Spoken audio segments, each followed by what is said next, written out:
이거 한번 따라합시다. 하나님은 나를 사랑하십니다. 하나님은 길을 열어주십니다. 하나님은 새 일을 행하십니다. 이 하나님을 믿으시죠? 이 하나님 바라보시면서 나아가시기를 바랍니다. 한 번 더 따라할까요? 나 자신과 화해하고 억울함을 풀자. 여러분, 지금 우리들은 관계라는 키워드를 가지고 말씀을 살펴보고 있습니다. 하나님이 특별히 어떤 분인가, 하나님 나를 어떻게 바라보는지에 대해서 제가 말씀을 드렸습니다. 하나님은 끝까지 우리를 사랑하시고 품어주시고 안아주시고 업어주신다고 말씀드렸습니다. 그래서 한 달란트 받은 종처럼 하나님에 대해서 오해하지 말고 오히려 더 하나님 신뢰하고 의지하고 믿자고 말씀드렸습니다.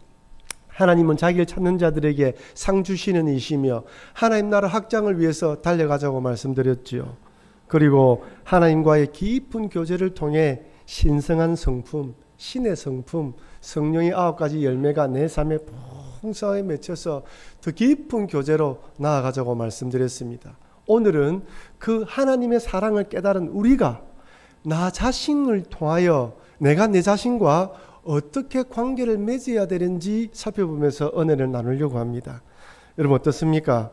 벌써 6월 마지막 주가 되었습니다. 다음 주는 맥주 감사제를 주일을 지나게 됩니다. 지나온 삶을 되돌아볼 때 여러분은 좀 올 한 해 동안 한 6개월 동안 나누어 주는 삶을 많이 살았습니까? 좀 받는 삶을 많이 살았습니까? 좀 여러 점으로 삶이 풍족해져서 내 것을 좀 나눠주면서 이렇게 여유 있는 삶을 살았습니까? 아니면 너무 힘들어서 좀 도와주시면 좋겠다 이런 마음을 가졌습니까? 어떻습니까? 인간관계 가운데 직장과 교회와 여러 관계 가운데에서 상처를 좀 많이 받았습니까? 아니면 상처를 좀 주고 살았던 것 같습니까? 아니 여러분 삶 가운데에 행운이 많이 찾아온 것 같습니까? 좀 불행이 많이 찾아온 것 같습니까? 여러분 과연 내가 이 땅을 떠날 때 하나님 베풀어 주신 은혜, 연단의 과정들을 나누어 볼 때 정말 하나님은 각 사람들마다 한 50% 정도는 불행을 주시고 50% 정도는 행운을 주실까요? 딱 반 나누어서 은혜를 베풀어 주시고 때로는 연단의 과정을 허락하실까요? 근데 여러분 어찌 보면요, 우리가 너무 안 좋은 일, 불행에 초점을 맞추다가 행운과 좋은 일, 복된 일이 찾아왔음에도 불구하고 그것을 놓치는 경우가 있을 수가 있습니다. 물론 살아가다 보면 너무나 힘들고 어렵고 괴로워서 이전에 과거에 좋았던 기억들을 다 잊을 만큼 힘든 날도 있습니다. 근데 여러분 하나님은 우리를 바라보시면서 불행만 주시는 분도 아니고 또한 행운만 가져다 주시는 분도 아닙니다. 살아가면서 적절한 은혜와 함께 연단의 과정을 허락하시는 것이죠. 그래서 우리가 어떤 상황을 만난다 하더라도 한쪽으로 치우치면 안 됩니다. 불행 가운데에서도 주님의 은혜를 바라봐야 되며 주님의 은혜 가운데 늘 겸손함으로 주님을 바라볼 때 우리가 조화 가운데 균형 가운데 신앙생활을 할 수 있는 것이죠. 여러분 한번 살펴봅시다. 우리가 인간관계를 맺을 때 하나님과 관계를 맺을 때 우리가 늘 피해자입니까? 늘 가해자입니까? 한번 따라할까요? 우리는 피해자이며 가해자입니다. 그렇죠. 우리는 피해자이며 가해자입니다. 남에게 싫은 소리 잘 하지 못하고 늘 좀 양보하고 손해보는 사람이 있을 수 있습니다. 그 사람은 목사님 저는 늘 양보하고 삽니다. 손해만 보고 사는 것 같습니다. 이렇게 말씀하실 수 있습니다. 근데 여러분 인간관계에서 우리가 손해만 봅니까? 나는 남에게 피해를 주지 않을까요? 여러분 그렇지 않는 사람은 아무도 없습니다. 본의 아니게 했던 말이 나는 아무 생각에 했던 말이 남에게 지워지지 않는 상처가 되기도 하고요. 나도 그런 상처를 받기도 하는 것이죠. 저는 2001년도에 뉴질랜드에 있는 바이블 칼리지에 유학을 갔었습니다. 그 학교는 영성도 많이 강조했기 때문에 선교사님들이 공부하러 많이 왔습니다. 그리고 그 나라에 유일하게 있는 신학교를 할 수 있는 것이죠. 특이한 것은 다른 학교와는 달리 점심시간에 교수님, 교직원, 학생들이 모두 다 함께 공동 식사를 했습니다. 그러니까 저처럼 처음에 갔을 때 영어를 배워야 되는 학생이 입장에서는, 학생 입장에서는 그렇게 그 시간에 외국인 친구를 만날 수 있고 영어를 공부할 수 있기에 좋은 기회였죠. 어느 날 얼굴은 안면이 있지만은 말을 한 번도 해보지 않는 한 백인 남자 청년 옆에 앉아서 같이 식사를 하게 되었습니다. 음식을 먹다 보니 소금이 필요해서 나도 모르게 본의 아니게 그 사람의 접시 위로 손이 올라가면서 소금을 딱 잡았습니다. 근데 이 사람이 제 손을 딱 치면서 Could you pass me the salt? 딱 이런 이야기를 하는 거예요. 왜 소금을 달라고 이야기하지 않고 네 손이 내 음식 위로 올라갔느냐? 이거 서양 사람 입장에서 무례한 거거든요. 손을 딱 치는 거예요. 저는 그때 30대 초반이었습니다. 그 학생은 20대 초반이에요. 누가 더 무례합니까? 아무리 제가 무례했다 하더라도 손을 치는 게 무례합니까?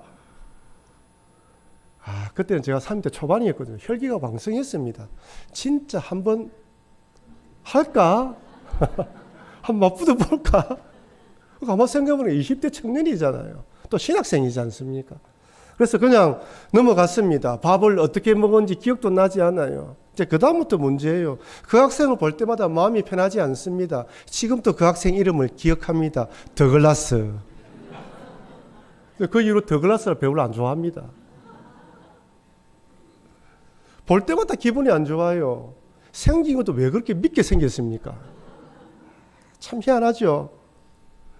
공부가 다 마칠 쯤 되었을 때 이제 한국을 돌아와야 되는데 괜히 이 한국을 돌아오고 언제 뉴질랜드를 갈지 모르는데 이렇게 떠나는 건 좀 그렇다 싶어서 마음을 묻고 그 친구를 찾아갔습니다. 그래서 Did you remember me? 이러면서 그때 너 알지? 너 딱 때렸다 하니까 그 친구가 깜짝 놀라면서 I'm sorry. 자기는 기억 못한다는 거예요. 내가 그런 일이 있었느냐? 정말 미안하다면서 정말로 사과를 제가 받습니다. 제가 그때 큰 깨달음을 느꼈습니다. 첫째, 지는 기억도 하지 못한 일을 내 혼자 속상해하고 있구나. 여러분 저처럼 그런 분이 있죠. 여러분 그 사람 기억도 못합니다. 속상해하지 마세요. 그 사람은 생각도 안 하고 있습니다. 너 혼자 끙끙 앓은 거예요. 얼마나 억울합니까? 상대방은 기억도 못하는데. 다음부터는 그렇게 하지 말아야지. 그러면 또 하나 두 번째 생각이 들었습니다. 나도 저럴 수가 있겠구나. 나는 그때 모르고 행동한 행위가 그 사람에게 치명적으로 상처를 줄 수 있겠구나. 그런 생각을 가지게 되었습니다. 혹시 저로 인해서 그런 상처받은 분들이 있다면 이 자리를 빌어서 정중히 사과드립니다. 용서해 주시기를 바랍니다. 근데 여러분 저만 그럴까요? 우리 다 마찬가지입니다. 살아가다 보면 본의 아니게 나는 그런 의도가 아닌데 상처를 주기도 하고 상처를 받기도 합니다. 특별히 우리 자녀들 보십시오. 부모가 잘해준 거는 기억도 못해요. 그죠? 얼마나 어렵게 돈을 벌어서 양육했는지 그 힘든 시기에 이 아이 때문에 잠자지 못하고 양육하고 기도했는 걸 기억도 못합니다. 단지 못한 거. 그때 화가 나서 한마디 한 거. 야, 이 멍충아! 너 왜 바보같이 행해? 이 한마디 한 것만 딱 기억합니다. 우리 아들이요. 아빠 그때 멍충이를 했잖아. 야, 잊어버리라 이제. 참 사람이 그렇습니다. 부모가 잘해준 거는 기억 못해요. 못한 것들만 다 기억하고 있습니다. 참 여러분 하나님과 관계는 어떨까요? 여러분 우리가 하나님에 대해서 섭섭한 마음을 가질 때가 있습니다. 하나님 왜 그때 기도 응답해 주지 않았어요? 내 힘들 때 왜 나를 붙들어 주지 않았습니까? 외롭고 힘들고 눈물 뿌릴 때 왜 저의 눈물을 닦아주지 않았습니까? 섭섭한 마음도 있어요. 네, 여러분 바꿔서 한번 생각해 보십시오. 하나님 우리한테 섭섭하지 않을까요? 너 왜 그때 그렇게 했어? 내가 말씀으로 은혜 줬잖아. 너 그렇게 하면 안 된다는 거 알잖아. 여러분 때로는 알면서도 죄질 때가 많잖아요. 이거 주님 싫어하는데 하면서도 나도 모르게 죄를 짓고 난 뒤에 주님 죄송합니다. 이럴 때도 많습니다. 때로 보면 우리는 하나님과 관계 속에서 우리가 하나님을 섭섭하게 만들 때도 많고 때로는 하나님이 연단하시면서 우리의 마음을 아프시게 할 때도 있는 것입니다. 여러분 아담과 하와를 한번 보십시오. 하와는 분명히 선악과를 따먹으면 되지 않다는 알고 있습니다. 사단이 유혹했을 때 보암직하고 먹을만 하다는 생각이 됐을 때 거부해야 되는데 선악과를 따먹고 남편에게 죽었습니다. 물론 책임은 남편이 있죠. 가장이지 않습니까? 하지만 그 선악과를 따먹은 당사자는 하와입니다. 그 일로 인해서 결국 하나님이 보시기 좋게 만든 창조 세계에 죄가 들어오게 한 것이죠. 이 모든 책임은 하와에게 있습니다. 결국 아담과 하와는 에덴 동산에 쫓겨납니다. 쫓겨나고 난 뒤에 가인과 아벨을 낳았죠. 잘 자랐습니다. 가인은 농사 짓는 사람이 되었고 아벨은 양 치는 자들이 되었습니다. 둘 다 하나님께 예배를 드리는데 여러분 본능적으로 가인이 알았어요. 하나님이 내 제사를 받지 않았다. 여러분 죄송하지만 우리는 영적인 존재입니다. 여러분들도 나의 예배를 하나님이 받으신다, 받지 않으신다라는 마음을 여러분들이 알고 있어요. 가인이 이렇게 하나님이 자기 제사를 받지 않았다면 그 다음 어떻게 하면 됩니까? 하나님이 아벨의 제사를 받은 이유를 살펴보고 아벨에게 물어보고 분석하고 파악해서 다시 예배를 드리면 돼요. 하나님 제가 잘못했습니다. 제 마음이 틀렸습니다. 하나님 받지 않은 마음을 가지고 있습니다. 하나님 받아주십시오. 다시 예배를 드리면 됩니다. 그런데 이번에는 사단 마귀가 가인을 유혹합니다. 남에게 지고 살지 못하는 가인, 어떻게 쓰든지 자기가 제일 되어야 하는데 동생에게 졌다고 생각한 가인의 마음을 충동질합니다. 가인아, 동생만 없으면 돼. 너 동생 없으면 돼. 그때 가인이 어떻게 됩니까? 뿌리쳐야 돼요. 아니다. 내가 다시 예배드리면 돼. 라는 마음을 가져야 되는데 그 마음을 덥석 받아들였습니다. 그때부터 어떻게 됩니까? 꼴보기 싫어지는 거예요. 죽이고 싶은 것입니다. 여러분 성경을 자세히 읽어보십시오. 가인이 일부러 동생을 들로 유인합니다. 뒤에서 돌을 쳐 죽였어요. 최초의 살인입니다. 어떻게 그런 일이 있단 말입니까? 더 놀라운 것은 하나님이 가인을 찾아가요. 하와와 아담을 찾아갔던 하나님이 동일하게 가인을 찾아갑니다. 가인아, 네 동생이 어디 있느냐? 그때 뭐라고 이야기합니까? 내가 동생을 지키는 자니까.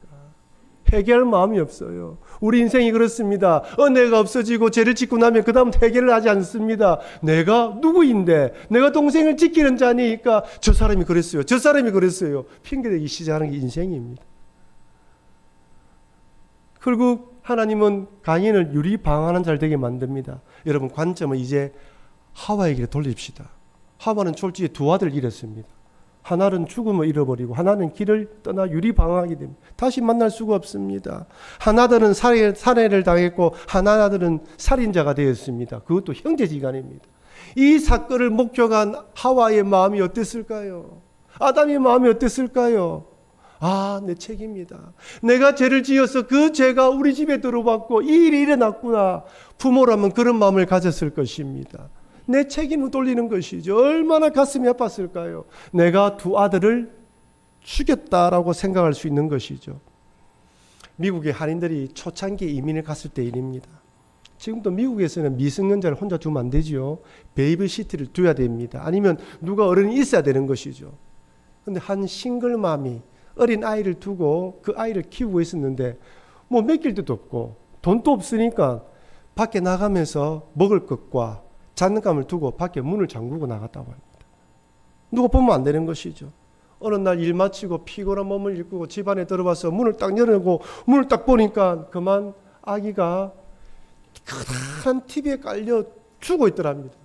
그 아기가 TV를 보려고 했는지 모르지만 그 TV가 앞으로 넘어지면서 깔려 죽은 것이죠.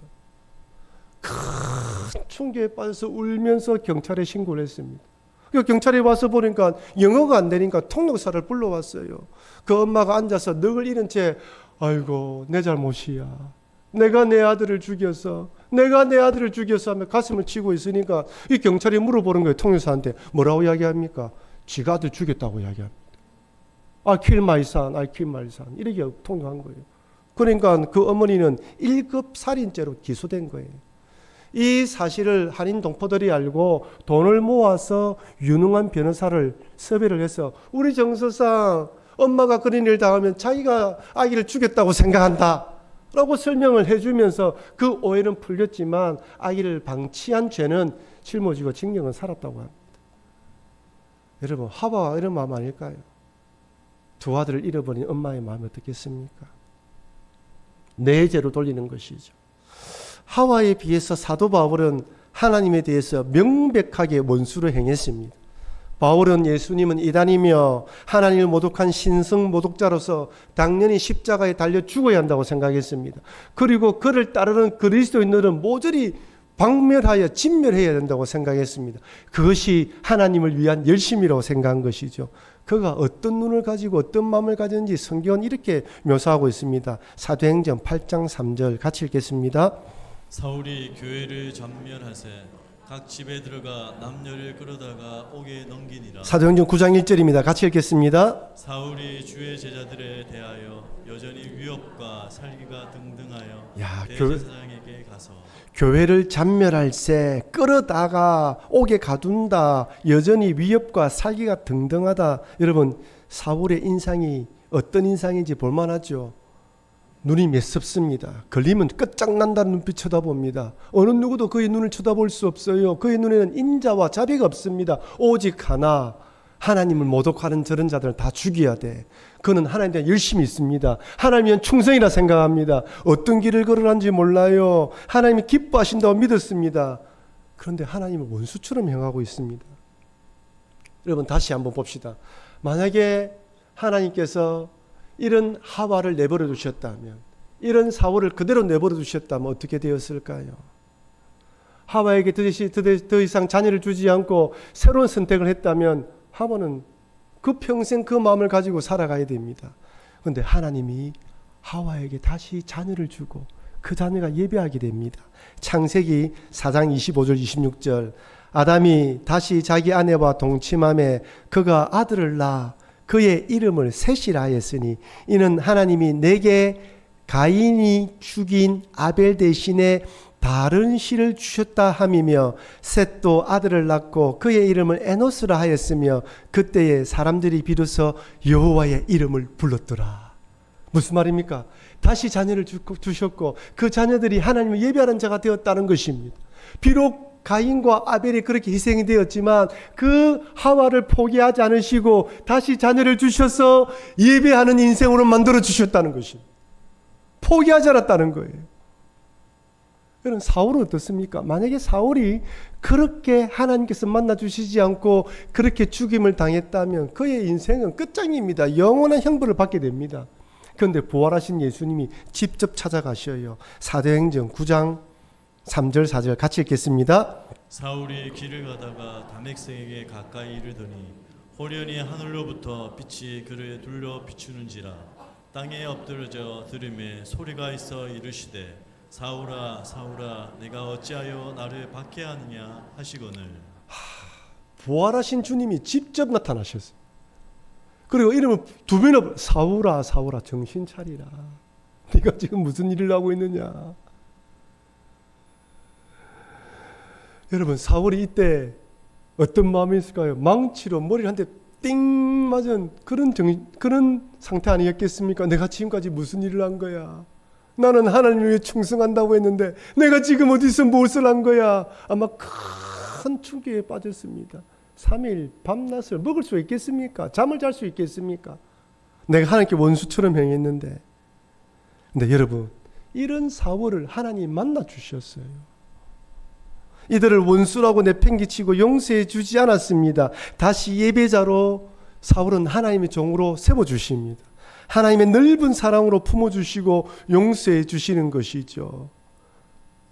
여러분, 우리들도 때로는 살아가다 보면 하와처럼 명백하게 하나님의 말씀이 무엇인지 알면서도 그렇게 하지 못하고 살아갈 때도 많습니다. 그리고 사울처럼 내 뜻대로 내 마음대로 살아가다가 하나님 원수된 행동을 할 때가 있어요. 근데 중요한 게 무엇입니까? 오늘 이 자리에 우리가 예배를 드리고 있다는 것입니다. 중요한 것이 무엇입니까? 여러분들을 예수님께서 구원해 주시고 여러분들의 죄를 용서해 주셔서 예배자로 만들어 주셨다는 것입니다. 지금 제가 여러분들이 강조하고 싶은 것은 앞으로도 살아가면서, 아니 과거에 살아오면서 그리고 앞으로 살아가면서 또 하나님이 싫어하는 일을 할 수가 있다는 거예요. 그런데 하나님이 우리를 포기합니까? 포기하지 않습니까? 포기하지 않는다는 것입니다. 우리를 다시 불러주시고 예배자로 인정해 주셨다는 거예요. 여러분들이 예수님의 사랑을 알고 있다면 그 사랑을 가지고 나를 바라보자는 것입니다. 여러분, 사울이 남은 평생 어떻게 살아갑니까? 그 은혜에 감사하며 종으로 살아가지 않습니까? 우리 살아가다 보면요, 인간적인 모습을 비교해 볼 때 우리는 우리 자신을 절대 사랑할 수 없습니다. 내 자신에 대해서 만족하는 사람은 아무도 없어요. 신앙생활 하면서도 부족한 우리, 연약한 우리, 이것밖에 되지 않는 우리, 늘 우리 자신에 대해서 타박하고 못마땅히 하는 것이 우리입니다. 그 시선을 좀 돌리자는 것입니다. 이런 우리를 하나님이 사랑해 주시고 예배자로 만들어 주시고 구원해 주셨으니 이제 좀 부족하고 연약하지만 때로는 못마땅하지만 이런 나를 내가 하나님의 시선으로 나를 바라보고 사랑하자는 것입니다. 안 그래도 세상에 치여가면서 경쟁하면서 몸뚱아리 하나 피곤한 인생인데 우리 주님이 나를 사랑하시는 그 사랑으로 나를 바라보고 사랑하고 때론 나를 불쌍히 여기고 이런 나와 화해하자는 것입니다. 그러니 주님이 나를 사랑하신다는 그 믿음을 가지고 나를 사랑하시고 화해하시고 품으시는 여러분과 제가 되길 주의 이름으로 축원합니다. 근데 여러분, 우리들 중에는 하나님 참으로 너무하십니다. 어떻게 나한테 이럴 수가 있습니까? 라고 말씀하시는 분도 있습니다. 너무 섭섭한 거예요. 분통이 터지는 거예요. 하나님 살아계신다면 내가 그때 그 일을 당할 때 왜 그냥 내버려 두셨습니까? 하나님 기적을 행하시는 분이고 능력이 많으신 분인데 한 번만 도와주시면 되는데 왜 그때 눈을 감은 것처럼 보이십니까? 내가 우측을 바라봐도 보이지 않고 왼쪽을 바라도 보이지 않고 하나님이 어디에 계셨습니까? 주무시지도 않고 졸지도 않으신다는데 왜 나를 이렇게 만들었습니까? 하나님께서 뜻이 있어서 어떤 일을 벌여놓으시는데 너무 속이 상한 거예요. 아벨이 바로 그와 같은 사람입니다. 여러분, 아벨이 한 것이 무엇입니까? 영과 진리로 하나님께 예배드린 게 다입니다. 하나님을 기쁘시게 드리고 감사한 마음으로 예배드렸습니다. 그런데 거기에 돌아오는 것은 죽음입니다. 그것도 형을 통하여서 끔찍한 죽음을 당합니다. 이처럼 억울한 일이 어디 있습니까? 우리도 살아가다 보면 나는 믿음으로 살았고 하나님의 뜻에 따라 행했는데 나의 이런 진심을 몰라주고 나쁜 사람으로 몰리기도 합니다. 몸된 교회에서 충성하고 열심히 했는데 돌아온 것은 손가락질입니다. 여러분, 바세바의 남편 우리아는 어떻습니까? 그는 다윗이 자기 아내와 간음했을 것이라고는 꿈에도 생각하지 못했어요. 다윗이 전쟁 중에 있는 자기를 불러들이라는 전가를 받고 다윗을 만나러 옵니다. 그때도 다윗이 자기에게 특별한 미션을 줄 것이라 생각하고 왕궁으로 돌아왔습니다. 근데 왕이 아무 말도 없이 집으로 돌아가라는 거예요. 자기는 돌아갈 수 없습니다. 양심상 동족들이 지금 자기 동료들이 지금 생사를 앞두고 전쟁을 하고 있는데 나 혼자 가족에 돌아갈 수 없다는 것이죠. 너무나 대단한 사람이잖아요. 충성한 사람입니다. 그 충성의 대가가 무엇입니까? 죽음이에요. 오히려 아벨이나 우리아에게 복을 내려주셔야죠. 봐라, 예배드린 자에게 이런 복을 준다. 충성한 자에게는 이런 복을 준다고 돼야 되는데 하나님이 다윗에게 벼락을 내려야 되는데 우리아를 죽게 내버려 두십니다. 이런 억울한 일이 어디 있습니까? 저는 우리아를 생각할 때마다 속상합니다. 얼마나 그런 성도들을 많이 만나는지 몰라요. 근데 여러분, 끝이 어디입니까? 성경은 이들에 대해서 뭐라고 증거합니까? 성경은 아벨에 대해서 이렇게 증거합니다. 히브리서 11장 4절 우리 같이 읽도록 하겠습니다.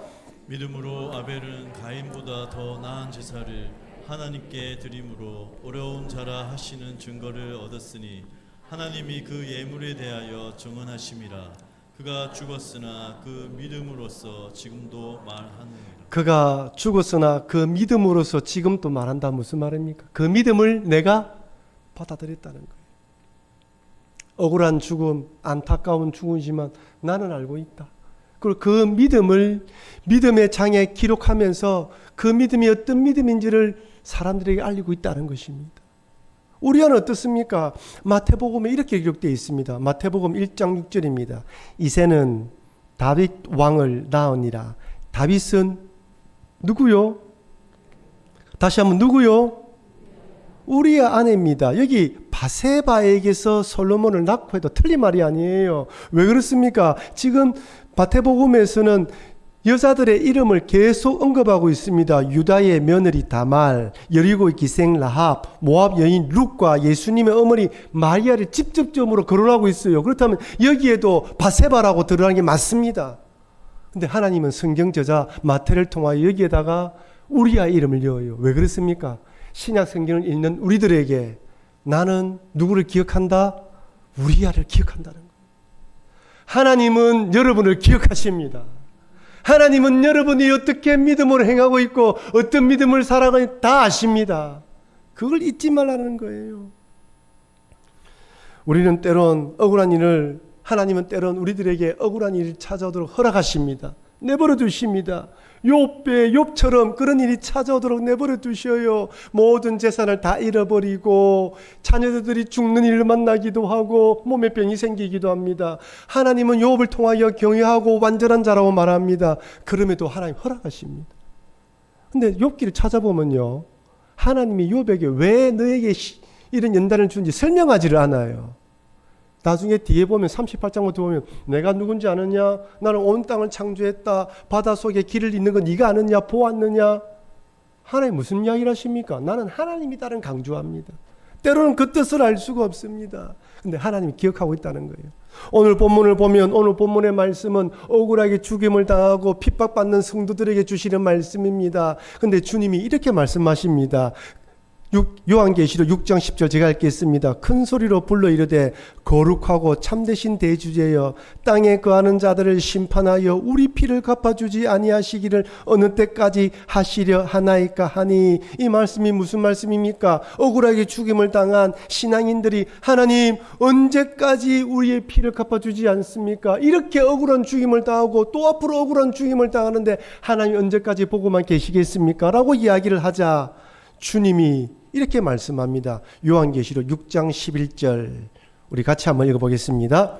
각각 그들에게 흰 두루마기를 주시며 이르시되 아직 잠시 동안 쉬되 그들의 동무종들과 형제들도 자기처럼 죽임을 당하여 그 수가 차기까지 하라 하시더라. 뭘 줬다고요? 흰 두루마리입니다.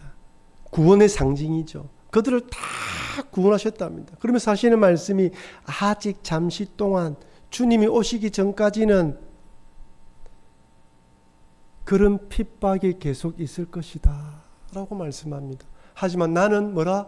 기억하고 있고 나는 그들을 반드시 보호하실 것이니까 나를 바라보라고 말씀하십니다.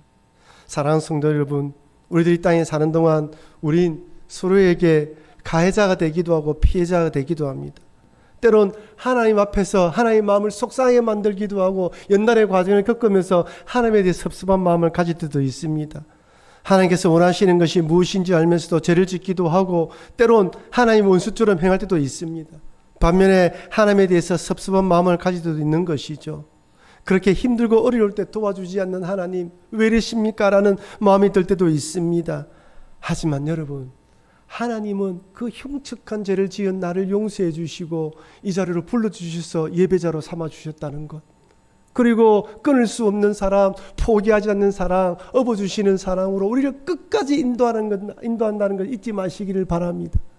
그래서 때론 내가 하나님께 원하지 않는 죄를 지어서 부족하고 부끄러운 모습이지만 이름에도 불구하고 하나님 나를 사랑하신다는 걸 잊지 마시고 나를 사랑하시고 이런 나를 다독거리시면서 이런 나를 격려하시면서 나아가시기를 바랍니다. 아울러 아벨처럼 우리아처럼 억울한 일을 만날 수도 있지만 하나님은 이들의 믿음을 아시고 그들의 이름을 기억한다는 것을 꼭 기억하시면서 혹시 살아가다가 이런 억울한 일을 당할 때 그래서 하나님에 대해 섭섭한 마음을 가진다 하더라도 하나님은 다 아신다는 믿음을 가지시고 그런 모든 섭섭함을 푸시고 하나님을 바라보시는 여러분과 제가 되길 주의 이름으로 축원합니다.